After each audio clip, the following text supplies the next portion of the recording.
Disrespecting and joking about masculinity and men does not deliver equality to women. That's not the path to equality. You do not need to put someone down in order to elevate yourself. Rather, you must...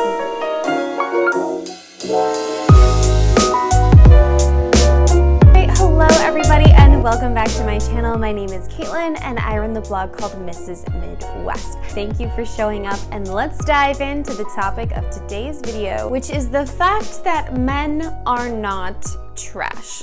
But I know to most, if not all of you, that is not a surprising statement. You probably agree with me because my channel has attracted a group of us on the internet who are more traditional, pro-femininity, pro-masculinity, etc. But the fact is that it is actually a sickening joke and meme in our modern world that men are just trash. You know that on my channel I like to talk about and discuss femininity quite often, and because of that we do need to turn and face the concept of masculinity as well. Many people desire to pin all of society's issues, problems, and damage on men, leaving women to fill some sort of angelic and innocent role. But the reality is that societal problems don't just result from one group of people, and we have the power as women to celebrate and support strong, valuable examples of masculinity. Instead of shaming men for their masculinity, I believe that it's worthwhile to pinpoint what masculinity is, how it's useful, and how we can begin respecting it, just as we would like respect for our femininity. Some may say that saying men are trash is a joke, that you're allowed to say it because it's a harmless joke. But in reality, everything has an impact, and it's not harmless to say men are trash. That's not useful because right now, more than ever, men are trying to find their place in this world. They're trying to figure out their masculinity, and instead of laughing at them, we should encourage our brothers. We should encourage them in the pursuit of their self-actualization, just as we would want to be encouraged in our pursuit of self-actualization. People are valuable whether they are man or woman, and true equality does not mean putting down someone just because you now have a higher ground. You do not need to put someone down in order to elevate yourself. It seems that many modern feminists have this push for superiority over equality. They value the idea that women are superior, but the fact is that men and women are both flawed. We are all flawed. We all have problems. Disrespecting and joking about masculinity and men does not deliver equality to women. That's not the path to achieve equality. Furthermore, Western women are some of the most equalized women on the face of the earth. We have more rights than many women in other countries, and it feels like our push for small and minor issues in the West overshadows the real problems that women face in other countries. And we do other women no favors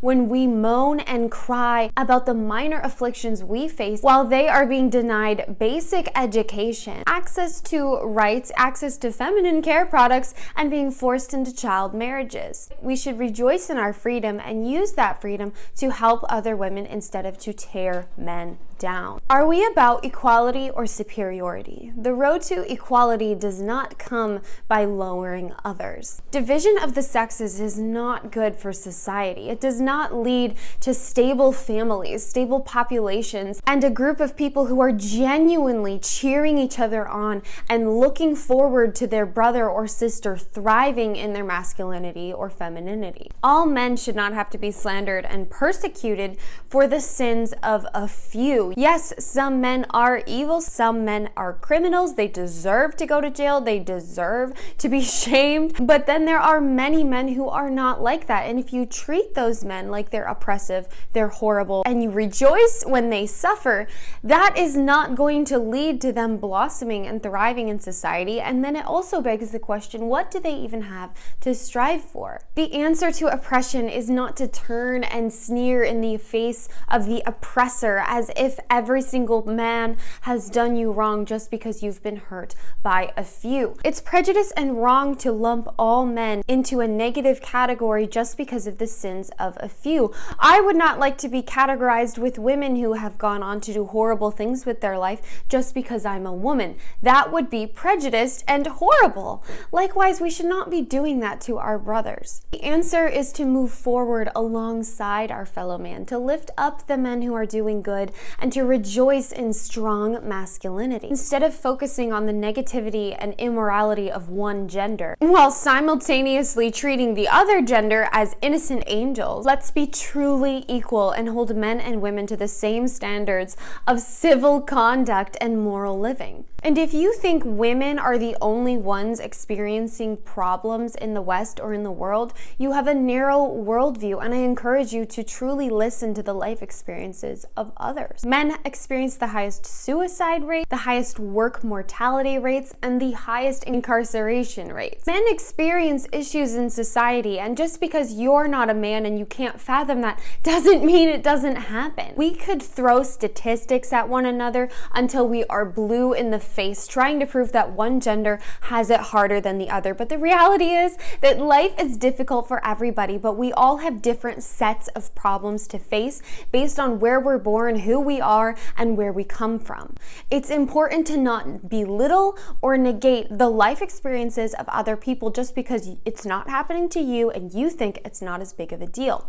The answer to a strong society does not lie in dismissing the problems of other people, especially men, but rather in coming together to address the mutual problems of both men and women. Life is so contextual, and there are probably many men, even in the West, who have it much worse than myself, a very privileged woman. The fact is that men and women experience afflictions and problems, and if we lump all men into this category of thriving oppressors, then we're not going to see the men who are neglected by society, the high homeless rates even, and the war mortalities. Men have it difficult in life in different ways, and it does them or our society no favors when we act like they don't. I find it very frustrating when the only women in society who are elevated are the ones who are successful at performing masculinity. And I've said this before, CEOs, hardcore assassins in movies, women who break the glass ceilings, all the while ignoring traditional femininity, ignoring traditional mothers,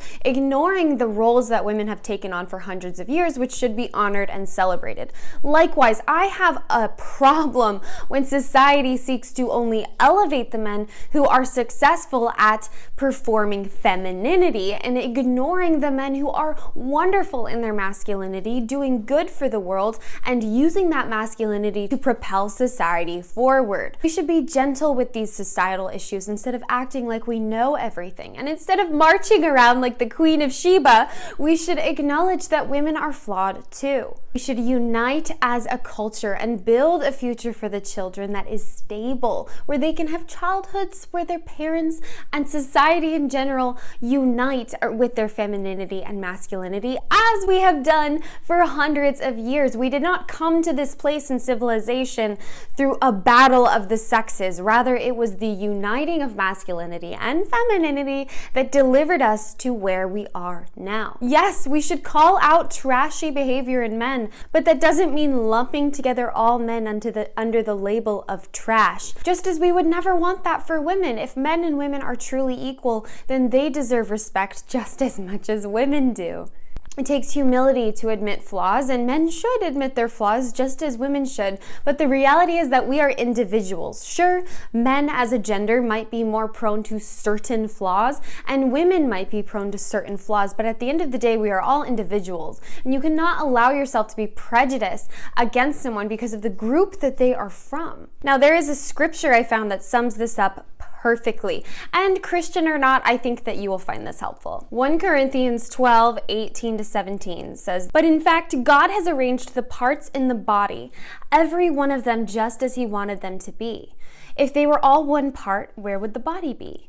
As it is, there are many parts but one body. The eye cannot say to the hand, 'I don't need you,' and the head cannot say to the feet, 'I don't need you.' On the contrary, those parts of the body that seem to be weaker are indispensable.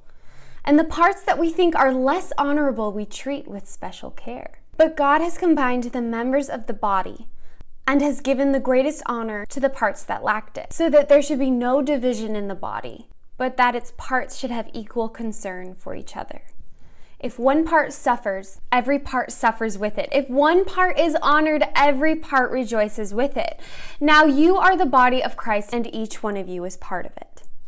Likewise, I encourage you to remember that if one part of us, our body, our society suffers, then we all suffer. Yes, this includes the suffering of women. And as a society, we have put the spotlight on those sufferings and we have alleviated much of it. But please remember that if the other parts of the body suffer, then we should suffer as well. And just as if one part is honored, we all rejoice with it, let us rejoice when men are honored instead of complaining that it wasn't a woman instead. I encourage you to join with me in remaining rational as a society, focusing on preserving the strength of men and women working together to build civilization instead of fighting each other to tear it down.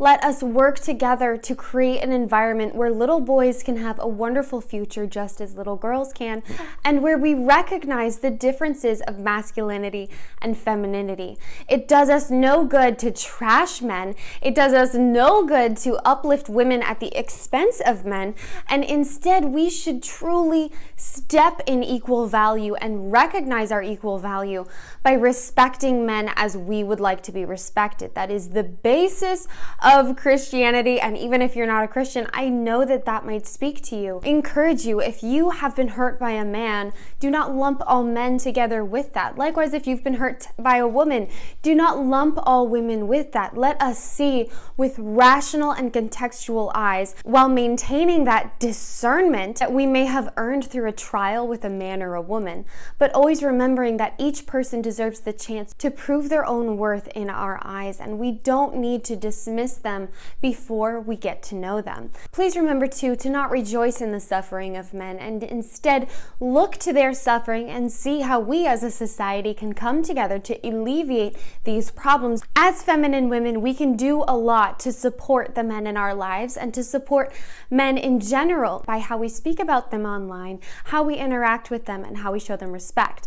This does not mean that you need to bow down to all men and to allow them to take advantage of you. There is so much space between that type of relationship and pure hatred. Let us come together instead, stepping away from, that worship, stepping away from that hatred, and moving into a truly equal relationship with men where we can show them the respect that we also desire, and where we can truly join together to build a stronger society. It's important as feminine women to nurture masculinity in our brothers, sons, and husbands, and to celebrate when we see that instead of demanding them to perform femininity. Just as I would never want to be forced into performing masculinity, I would not want to put that on someone else. I do believe we are all on a spectrum from femininity to masculinity, and we're not all going to be severely dichotomized, but it's important to remember that some people do perform extreme masculinity and extreme femininity, and they have their place in this society. Just as there are many parts of the body, we are all part of society. So in total, I just really want to encourage you all feminine women, there is so much we can be doing for our masculine brothers. There are masculine communities online for them to join. There are masculine podcasts for them to listen to, forums where they can discuss their life issues, and I think there's even starting to be groups of masculine men who are now meeting in person to discuss masculinity. Uplift masculinity in your lives and show it the respect you would want as a feminine woman, and to never think that there's nothing we can do for our society. We are not too far gone. We can always celebrate one another and draw together in strength, as we have been doing for thousands of years. So in total, if you like the video, please click the like button. Videos like these tend to get a couple dislikes. If you are interested in more of this type of content, I have a few more controversial videos on the channel. They're not controversial to me, but they might be to your modern progressive person. If you are interested in some of my written content, I do have a blog. Feel free to follow me on Instagram. And in total, I hope you have a wonderfully blessed and equalized week, my beautiful brothers and sisters.